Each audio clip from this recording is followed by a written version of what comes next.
ಕ್ರಾಂತಿವೀರ ಸಂಗೊಳ್ಳಿ ರಾಯಣ್ಣ. ಗಂಡು ಮೆಟ್ಟಿದ ನಾಡು, ಗಂಡುಗಲಿಗಳ ಬೀಡಿನ ಗಂಡನೆಯ ಗಂಡುಗಲಿ ಕ್ರಾಂತಿವೀರ ಸಂಗೊಳ್ಳಿ ರಾಯಣ್ಣ. ನಾಡಿನ ಜನರ ಮನಮನೆಗಳಲ್ಲಿ ಕ್ರಾಂತಿ ಜ್ಯೋತಿ ಹಚ್ಚಿದ ವೀರ ಸೇನಾನಿ ಕ್ರಾಂತಿವೀರ ಸಂಗೊಳ್ಳಿ ರಾಯಣ್ಣ.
ಇಂಥ ನಾಡ ನೀರಿನ ಜೀವ ಭಯ ತೋರಿಸ್ತಿ ಅಪ್ಪನ ಕಡಿತಾಯಿ ಕಾಲು ಕೆದರಿ ಜಗಕ್ಕೆ ನಿಂತಿವೆ ಅಂತ ಕೆಂಪು ಗತಿ ತಲಿನ ಕಡಾಕ್ತೀನಿ.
ಮುಂದೆ ಈ ದೇಶದಾಗ ಮನಿ ಮನಿಗೂ ದೇಶಾಭಿಮಾನಿ ಮಕ್ಕಳು ಇರ್ತಾರ.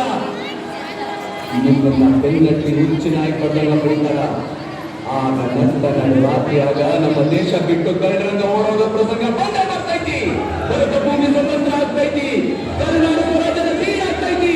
ಅಲ್ಲಿ ಮಣ್ಣು ನನ್ನ ಆತ್ಮ ಮನಿ ಮನಿಗೂ ರಾತ್ರಿ ಜ್ಯೋತಿ ಹತ್ತೈತಿ. ಜ್ಯೋತಿ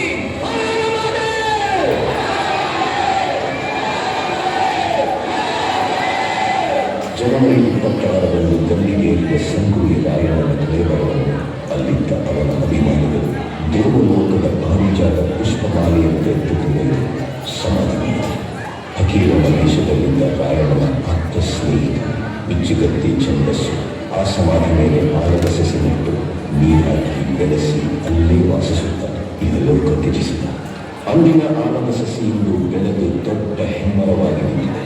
ಇಂದಿಗೂ ರಾಯಣ್ಣನ ಭಕ್ತರು ಜಾತಿ ಮತ ಧರ್ಮಗಳ ಭೇದ ಭಾವವಿಲ್ಲದೆ ಹುಟ್ಟಿದರೆ ನಿನ್ನಂಥ ಮಕ್ಕಳು ಹುಟ್ಟಲಿ ಎಂದು ತೊಟ್ಟಿಲು ಕಟ್ಟಿ ಹರಕೆ ಹೊತ್ತು ದೇವಮಾನವನಿಗೆ ಪೂಜೆ ಸಲ್ಲಿಸಿ ಫಲ ಸಿಗಲೆಂದು ಸರಗೊಟ್ಟಿ ಬೇಯುತ್ತಾರೆ.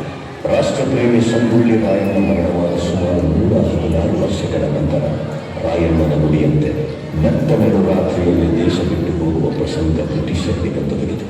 ಅಚ್ಚರಿ ಏನೆಂದರೆ ರಾಯಣ್ಣನ ಹುಟ್ಟಿದ ದಿನವಾದ ಆಗಸ್ಟ್ 15ರಂದೇ ಭಾರತಕ್ಕೆ ಸ್ವಾತಂತ್ರ್ಯ ಬಂದಿತು. ಗಲ್ಲಿಗೇರಿದ ದಿನವಾದ ಜನವರಿ 26ರಂದೇ ಭಾರತ ಗಣರಾಜ್ಯವಾಗಿತ್ತು. ದೇಶಪ್ರೇಮ, ಸ್ವಾಮಿ ನಿಷ್ಠೆ, ತ್ಯಾಗ ಬಲಿದಾನಗಳ ಪ್ರತೀಕ ರಾಯಣ್ಣ, ಕ್ರಾಂತಿವೀರ ಸಂಗೊಳ್ಳಿ ರಾಯಣ್ಣ.